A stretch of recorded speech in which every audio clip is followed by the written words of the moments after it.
Hello everybody, welcome to Marketing Analytics course. This is the first module, Introduction to R Programming, and my name is Dr. Shagad Chatterjee, Vinod Gupta School of Management, IIT Kharagpur. I will be taking this course for you. So Introduction to R Programming. So first we have to discuss before we jump in this thing that why we are doing R Programming. We will do hands-on of marketing analytics. Now, hands-on can actually be done using various software, but we have chosen Excel for some of the smaller problems and R programming for a bigger problem. Now, Excel is something that is almost inevitable in today's management era. All people, I would say managers actually use spreadsheet modeling, and even the academicians who teaches managers, future managers, will also require to know the nitty-gritties of Excel, and we will actually majorly focus on how the various features of Excel can be used in marketing problem solving. On the other hand, the problem with Excel is Excel can generally, till now what we have seen, that Excel becomes a little bit of limited when the data size is big. If the data size, the number of rows is more than 6 lakhs, Excel actually has some problem. So, it is better to use a software which is handy to deal with a little bit of larger size of data. Now, we have multiple software, proprietary and non-proprietary open source, which we have in our hand, but we have chosen R because one reason it is open source, the second reason is it has huge support. So, there are lots of resources available online. You can learn it on your own. We will be actually teaching you a little bit, but you can learn it on your own as well. Another option is Python, obviously, but Python is more used for the deployment when you create a software which will be deployed for a automated kind of a problem solving, but R is more good for research oriented work, and marketing analytics is often back end research oriented work. So, we will focus on R programming. Now, R, I told that it is online, it is the open source, available online, freely downloadable. So, before we jump in, we have to learn that how to download it and how to install the R programming.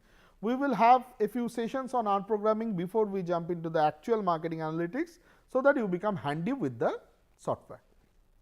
So, the first thing is this particular presentation will show you how to install R and R Studio, and I will discuss about R Studio also.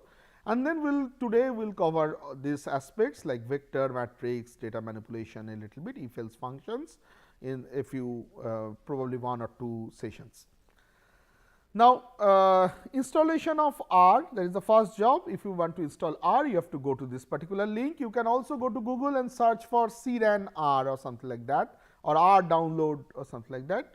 It will ultimately lead you to this particular thing. I have chosen Windows because I use Windows. If you use some other ways, then you can use corresponding R software. So, you have to go to this particular link and click on install R for the first time. So, it will be written there. You have to click on that. That will actually direct you to the latest version of R available. Currently, the latest version is R 3.6.1. So, once you go there, you actually download R 3.6.1. When we actually see this video, probably more recent version of R might be available. If it is available, download that. Now, after downloading it, you have to install by double clicking on the installer like you do for any other exe file, and it will get installed. Now, we actually use R Studio over R. R has its own UI, user interface also, but we use R Studio because I have seen, it is my personal opinion, and probably many other people will actually agree with me, that R Studio's UI is more user friendly than R's UI. There are lots of more options available, lots of more drag and drop kind of options or click kind of options are available, which makes it easier. And so, R Studio is also free, it is open source software. So, it is better to use that. So, we go to this particular link to download R Studio. So, when you go to the link, there are various versions of R Studio available, and we will use this R Studio desktop, which is a free version. And again, in the free version for various OS, lots of different kinds of installers are available. We will use the RStudio, the latest version for Windows 10 or 8 or 7, because I am doing it for the Windows. So, the latest version currently available is RStudio 1.2.5001, but when you do it, further latest version can come, whichever is the latest version available, install that.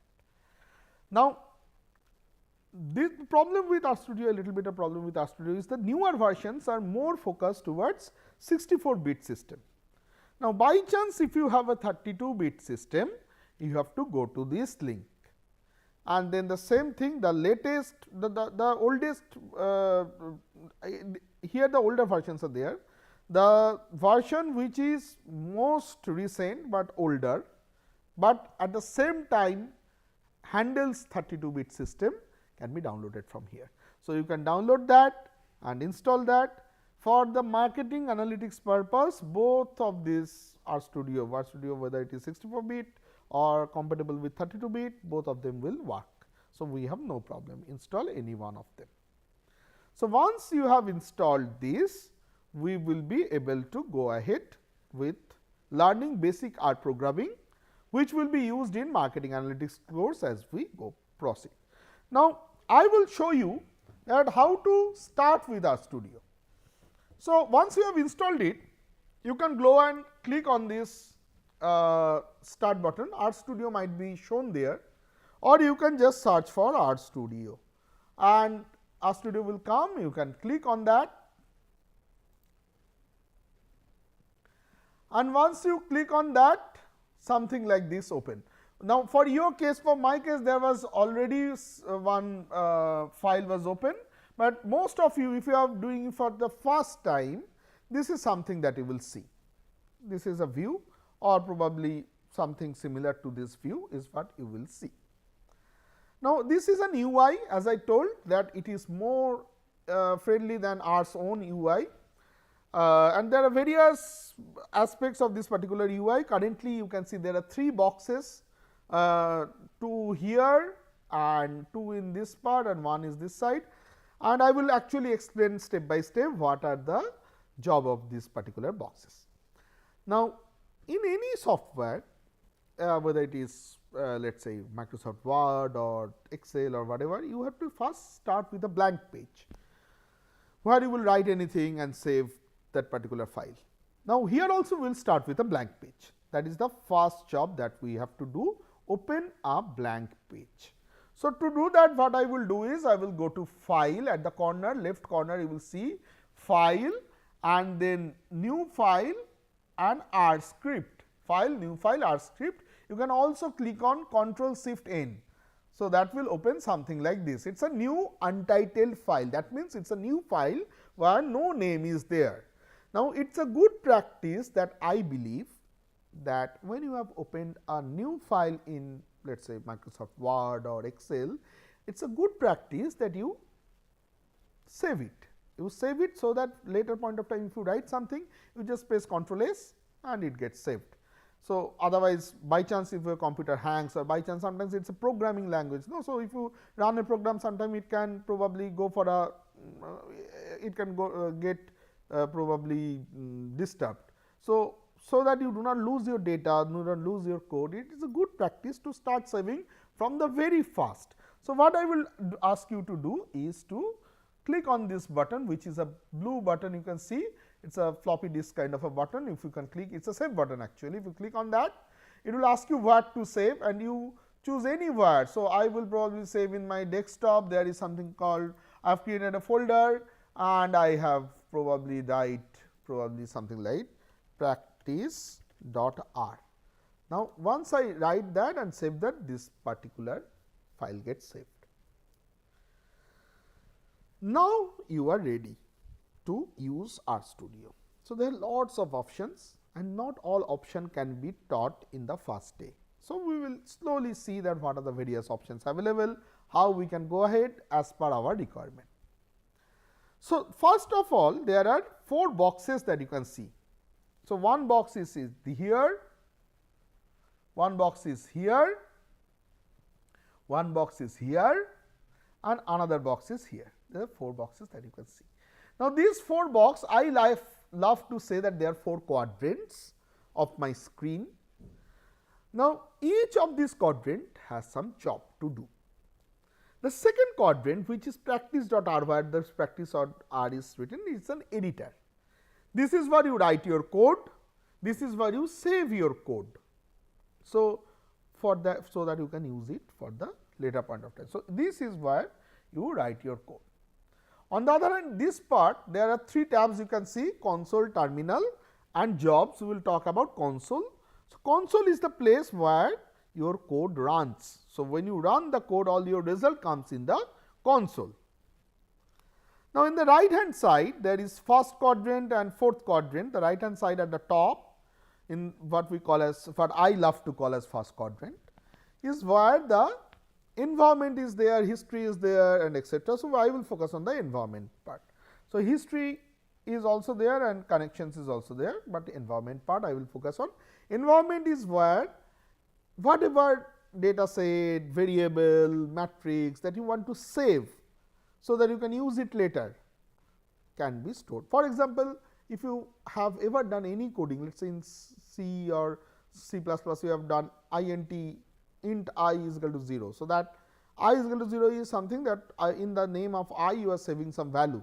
So, that is that I value will be saved in this global environment. And in the fourth quadrant, there are lots of tabs, like files is one tab, and then plots is another tab, packages is another tab, and at the right time I will discuss about all these tabs. So, these are the 4 quadrants, as I told. Here I will write, here I will run the code. Now, I have already written a set of codes, but I would ask you that either it is a good practice that you copy the code from there, or you type it on your own and run the codes. Otherwise, you can follow the code that I have shared with you, but it is very good practice that you type on your own, because when you type on your own, you do the mistakes, and when you do the mistakes, you learn from those mistakes. It is very important to do mistakes. Until and unless you do mistakes in coding, you will not learn how to code. So, it is better that you type on your own, do mistakes, learn that what kind of things you have done, because if I code, I will write all of these things which are right, and that will not teach you anything. So, it is better that you write the codes on your own. Whatever I am showing there, you write on the editor manually on your own.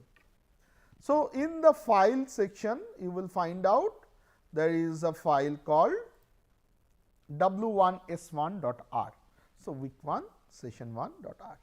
So, I am double clicking on that file and it will open something like this. So, other than that file, I have opened practice.r previously, I am closing it.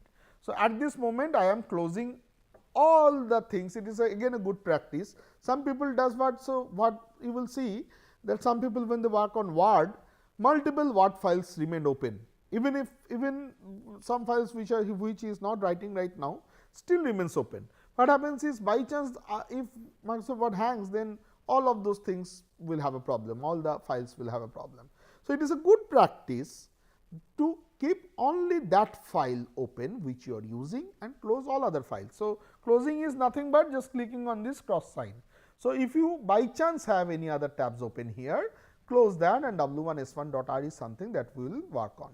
Now, those who want to code on their own, as I told that you have to, it is better you want to type on your own.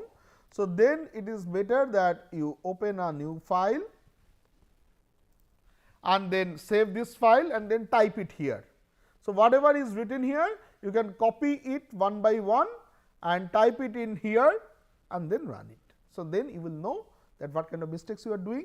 Sometimes it is better not to copy or probably type on your own, then you will know what kind of mistakes you are doing and how you can rectify those mistakes. Now, let us say you have written these codes and I will come one by one. So, first good job is to cleanliness. Cleanliness is another very important thing for any coding, because then you will get less confused. So, do not write down anything, whatever I am telling now, do not write down anything. Again, it is a good practice to learn coding by practicing rather than by memorizing. So, it has to be it should come from your inside, that okay, this kind, or if it is not coming from inside, you should have a resource to fall back on, and that should not be something which is your notes. So, do not write down. So, first of thing that I will do is I will I will clean my console, and to do that what I will do is I will press Control L, Control L. So, I just press that Control and L, keeping Control and L. So, Control L cleans the console at any point of time. So, what Control plus L, that is what I have to keep the console clean. So, oftentimes we actually write lots of codes in the editor and run the codes, and we run multiple codes to see that which code is actually working, which code is actually giving out the output that I want. The previous ones I do not need. So, then I will just press Control L to clean my console. Console is where the codes run. So, now let us start with this thing. So, the first thing that you have to understand in R is that R has certain objects, like one object is called vector, another object is called matrix, another object is called data set. So, depending on dimensions, depending on the contents, depending on the various other aspects, the objects differ. So, the basic object, the most basic object of R is called a vector or a variable. So, you can imagine vector or variable is in Excel, it is a one column of an Excel or one row of an Excel. So, it is better to imagine one column of an Excel, which has a name at the top of the column, and then there are certain values in it. It can have one value, it can have multiple values. So, even if a particular some name contains only one value, that is a vector, multiple values also, that is a vector. So, for example, I start with, so I have written this, start with a vector. So, this is a comment, anything that starts with a hash sign is a comment. So, comment means it will run, but it will not give any result. So, how to run it? There are two ways of running it. One is you can select the area that you want to run, the code that you want to run, select and then press on this run button. See, it has, the moment I clicked run, it came down in the console, start with a vector, it got run, but it is a comment, it will give no output, nothing changed. So, that is the first step. Now, if you want to run 2-3 lines sometimes together, one at a time, 2-3 lines, you have to select probably the whole area. Let us say I want to run all these 3 and then click on run button, it will also run. Now, a good practice is select the area. Again, I believe that a good practice is to select exactly the portion of the code that you want to run. Sometimes we want to run line by line. So, instead of selecting the whole line, I can just put my cursor and then press run also. If I just put my cursor and press run, it will run one single line of code. So, here the second line of code is a is equal to 0, that will get run.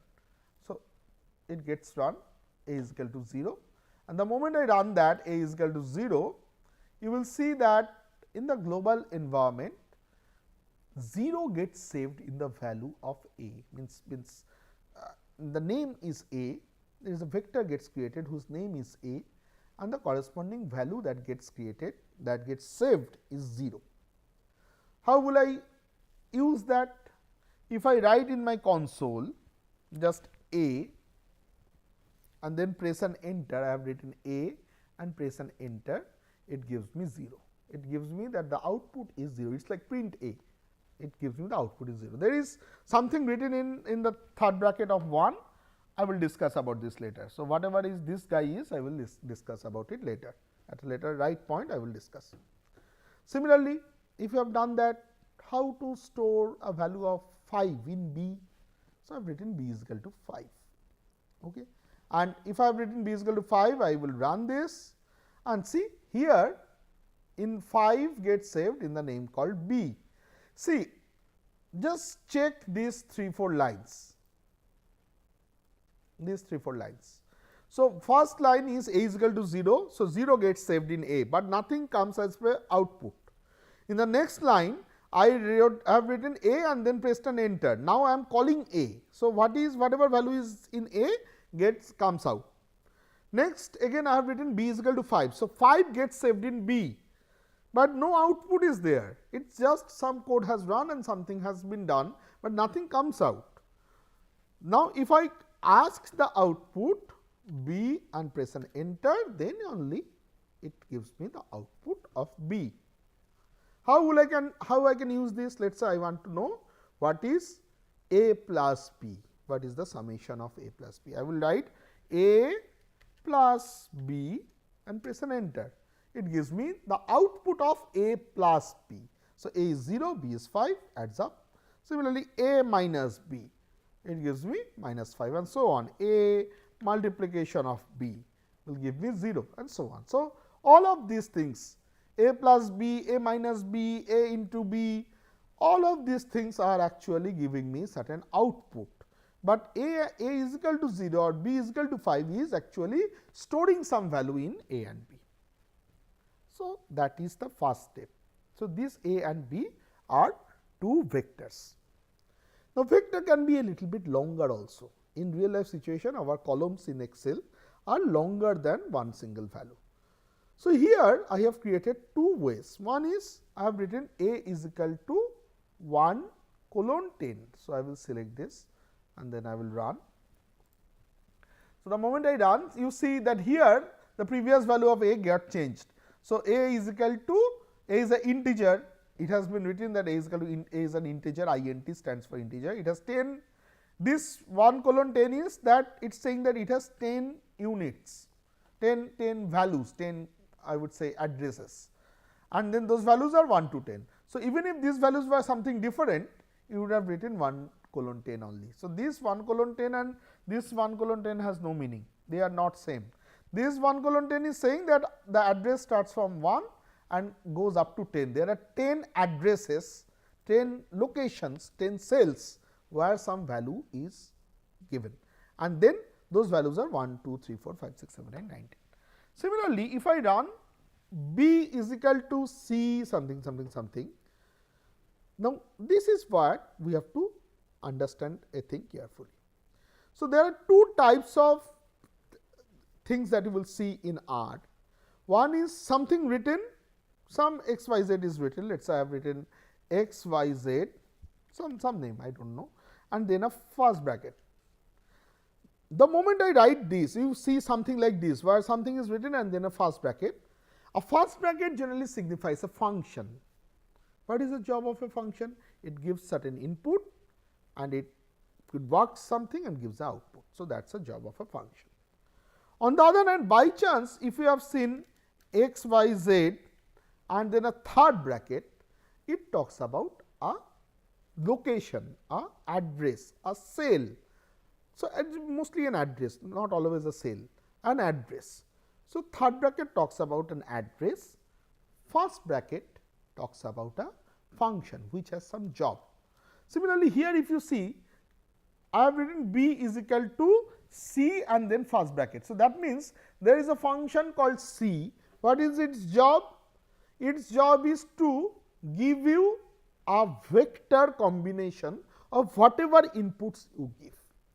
So, here the inputs are 2, 5, 6, 8, 9. These 5 numbers are the inputs. It converts this C function, converts the inputs to a vector form. So, if I just run this line, see here it is written 1 to 5, because there are 1 to 5 cells from first cell to fifth cell and the contents are this. The difference between the first one and the second one is this is an integer, this is a numeric. The first one is integer because the moment I write A 1 colon 10, it knows that I am asking from 1 to 10 only the integer values. So, that is why it is putting int there. But when I am writing B is equal to C 2, 5, 6, 8, 9, the R does not know that whether I will write in the next time 9, 9.5, 10.3, 11.6 or whatever. It does not know whether the next entries of this particular series will be non-integers or not. So, that is why it is playing safe, it is putting numeric there. So, how to get them, how to print them? Here the allocation happened, nothing else. So, how to print them? If I print A and then press an enter, I get 1, 2, 3, 4, 5, 6, 7, 8, 9, 10. If I press B and press an enter, then I will get 2, 5, 6, 8, 9 and so on. Similarly, so these are the two. So, I will talk about the third this thing in a few minutes. So, then the next thing is length of A. How to find out how long a particular vector is? Oftentimes, to run a loop, we have to know at what point it is ending. So, what is the length of A? Length of A, length is a function, and then if I just select it and press run, it will give me length of A is 10, because A has 10 inputs. Easy, nothing fancy till now. So, I will save this. C is equal to length of B is finding the length of B. See, I have written the so whatever I told that whatever written after a hash is a comment, that will have no meaning. Whatever written before the hash is not a comment, so that will run. So, C is equal to length of B. What happens? Length of B gives me what? 5, because B has 5 entries. That 5 value gets saved in C.